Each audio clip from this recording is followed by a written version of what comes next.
अस्सलाम वालेकुम दोस्तों मेरा नाम दानियाल अहमद है। आज के वीडियो का टॉपिक है स्टॉक्स वर्सेस म्यूचुअल फंड्स, जिसमें हम बात करेंगे कि कौन से चीज़ में इन्वेस्ट करना चाहिए और कौन सी में नहीं। और प्लीज़ वीडियो को स्टार्ट करने से पहले प्लीज़ चैनल को सब्सक्राइब कर लें और लाइक कर लें। और मेरे पिछले वीडियो जो हैं बेसिक ऑफ स्टॉक एक्सचेंज के बारे में हैं, वो भी देख लें, आपको बहुत अच्छी नॉलेज मिल जाएगी।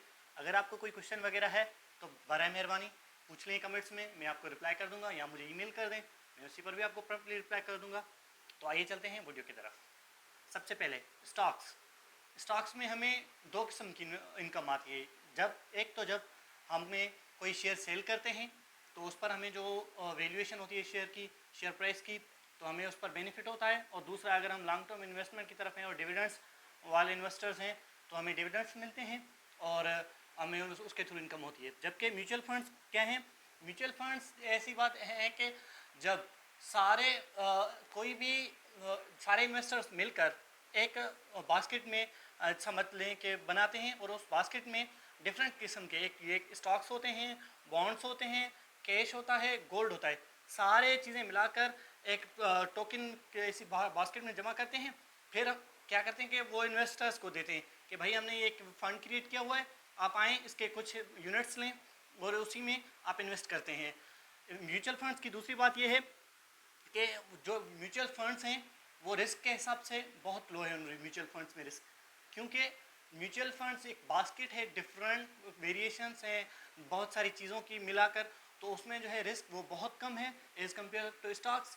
क्योंकि स्टॉक कोई भी किसी भी एक कंपनी का शेयर होता है और वो किसी भी तरह उसमें नेगेटिव न्यूज़ पर उसका वैल्यू कम हो जाता है, या कभी कोई अनफेवरेबल पॉलिसीज़ आ जाती हैं तो उस वजह से भी उनका वैल्यू कम हो जाता है। इसी वजह से स्टॉक्स बहुत रिस्की हैं। लेकिन एक बात है, जहाँ रिस्क शामिल होता है वहाँ रिटर्न भी बहुत ज़्यादा होता है। तो स्टॉक्स में जो है वो रिस्क बहुत है लेकिन रिवार्ड भी ज़्यादा है। और जो म्यूचुअल फंड्स हैं उनका वैल्यू बहुत स्लो वो इंक्रीज़ होता है, लॉन्ग टर्म होते हैं, 5 साल 10 साल तक।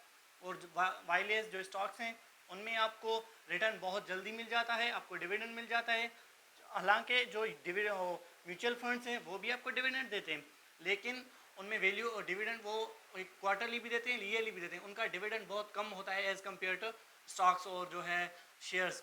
और आप म्यूचुअल फंड्स जो हैं इतनी जल्दी में सेल नहीं कर सकते जैसे कि हम स्टॉक्स से बहुत जल्द सेल कर सकते हैं और प्रॉम्प्टली अपना कैश आप वापस ले सकते हैं।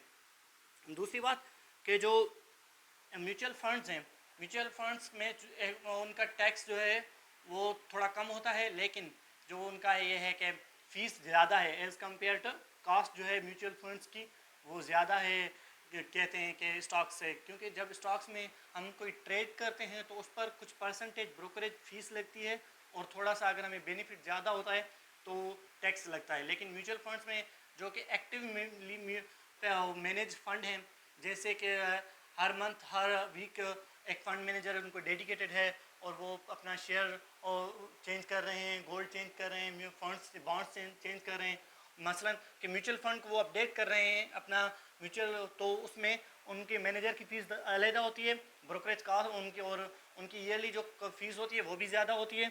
तो जो म्यूचुअल फंड्स हैं वो ज़्यादा कॉस्टली हैं एज़ कम्पेयर टू स्टॉक्स।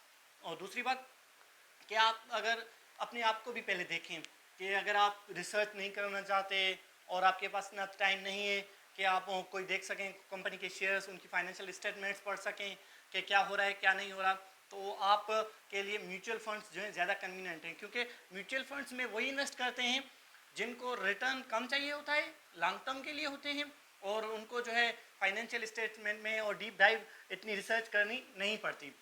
और जो हालांकि जो मेरा अपना ख्याल है, जो मैंने पहले म्यूचुअल फंड्स में भी इन्वेस्ट किया हुआ था, लेकिन अभी मैंने सारी अपनी इन्वेस्टमेंट स्टॉक एक्सचेंज में और शेयर्स में ट्रांसफ़र कर दिए, क्योंकि जो रिटर्न है वो शेयर्स में ज़्यादा है और as compare to mutual funds. लेकिन to be honest on the safe side आपको कुछ म्यूचुअल फंड्स में भी इन्वेस्ट करना चाहिए, क्योंकि एक म्यूचुअल फंड में डाइवर्सिफिकेशन बहुत ज़्यादा है एज़ कम्पेयर टू स्टॉक। तो अगर आप चाहते हैं कि आपका पोर्टफोलियो स्ट्रांग रहे और अपना कैपिटल जो है लॉस ना करें, तो म्यूचुअल फंड में भी इन्वेस्ट कर सकते हैं आप लोग। अभी तो पाकिस्तान पीएसएक्स में 2 ईटीएफ भी आ गए हैं, तो मेरा जो अगला वीडियो होगा वो ईटीएफ पर होगा कि ईटीएफ क्या है और पाकिस्तान में ट्रेड कैसे करते हैं ईटीएफ कौन से बेनिफिट्स हैं, क्या बेसिक और कंप्लीट मैं आपको उस अगले वीडियो में बता दूंगा उन पे ETF के बारे में। अभी हम म्यूचुअल स्टॉक्स और म्यूचुअल फंड्स के बारे में बात करते हैं। और दूसरी बात म्यूचुअल फंड्स की ये है कि इसमें अब डिफरेंट किस्म के म्यूचुअल फंड्स होते हैं। इनकम म्यूचुअल फंड हो गया, इंडेक्स फंड हो गया, और पैसिव इनकम आपके यहाँ फंड हो गए, डिफरेंट हैं। और जो आज का ऑलमोस्ट सारी बैंक्स जो हैं वो म्यूचुअल फंड्स आपको प्रोवाइड करती हैं, म्यूचुअल फंड आपको प्रोवाइड करती हैं।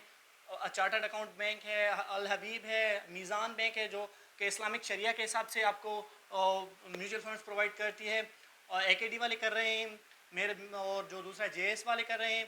तो ये किस चीज़ में इन्वेस्ट करना चाहिए, किस चीज़ में नहीं, ये आपका टोटल आपका पैसा है, आपको पता होना चाहिए कि किस में करना चाहिए, किस में नहीं।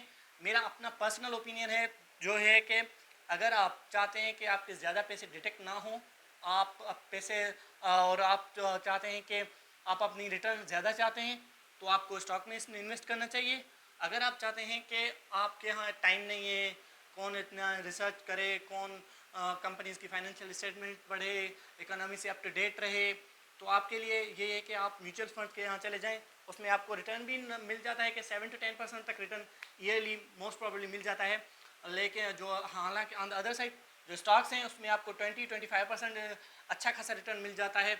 और आजकल तो भाई स्टॉक्स के रेट बहुत अच्छे लिक्विडिटी रेट पर हैं पैंडेमिक की वजह से। और मैं दूसरी बात कि एट द एंड मैं ये कहूँगा कि आपको किसी भी चीज़ में इन्वेस्ट करने से पहले अपने आप को देखना चाहिए कि आप क्या कर रहे हैं, आपकी क्या अपनी पर्सनैलिटी है, आप इतने पैसे कितने पैसे होल्ड कर सकते हैं कि नहीं कर सकते, और क्या आप नेगेटिव न्यूज़ को अपने यहाँ काबज़ नहीं होने देते। ये कुछ चीज़ें हैं जिनको आपको देखना चाहिए। अगर आपको कोई क्वेश्चन वगैरह है तो पूछ लेना। तब तक के लिए अल्लाह हाफ़िज़, थैंक यू।